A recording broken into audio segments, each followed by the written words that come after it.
Retentissement mondial, celui du producteur Harvey Weinstein. Claude François qui est mort au milieu de... C'est le premier jour de l'Euro. Et maintenant, écoutez Yuri Gagarin.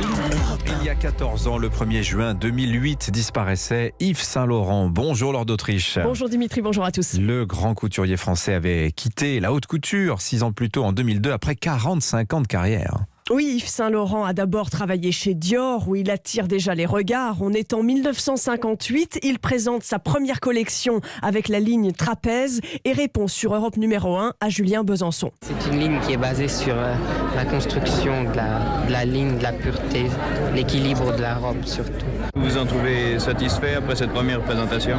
Je n'ai pas à me plaindre. C'est la voix d'un garçon timide de 22 ans, timide et surdoué, qui lance sa propre marque YSL. Peu de temps après, en 1962, le voilà qui fait son premier défilé. Il réinvente le caban en 62, la robe chasuble en 64 et le premier smoking pour femmes en 68. Je reste toujours fidèle au style que j'ai lancé il y a quelques années. Toujours le buste souple, la taille pas du tout étranglée, le tissu coule sur le corps et tout est une question de souplesse et de légèreté. Son goût de la provocation aussi fait merveille. Il provoque en particulier un scandale en 71 en posant nu pour un parfum. Alors Yves Saint-Laurent est le premier à faire défiler aussi des mannequins noirs. Il révolutionne la mode et au fil des années, il en a des muses. Absolument, fidèle parmi les fidèles, Catherine Deneuve salue au moment de la mort de Saint-Laurent en 2008 le génie du couturier. Le génie, c'est à la fois une façon de pressentir les choses, de se les réapproprier. Il aimait beaucoup les femmes.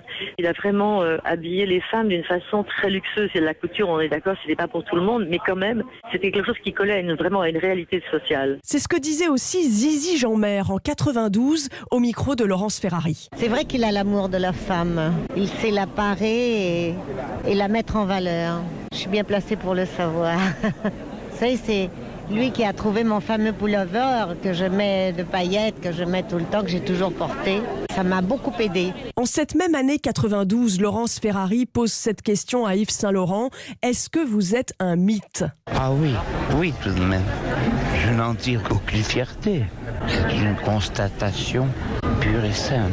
Yves Saint-Laurent quitte la haute couture en 2002, il a 66 ans. Dans ces dernières années, le couturier disait qu'il trouvait l'inspiration dans les pires tourments. Et voilà, vous nous donnez une occasion de revoir les 2 biopics consacrés à Yves Saint-Laurent. Il y a Yves Saint-Laurent d'abord, incarné par Pierre Ninet, et puis le Saint-Laurent aussi, joué par Gaspard Ulliel, qui nous a quittés au début de l'année. Merci beaucoup Lord d'Autriche. 7h26.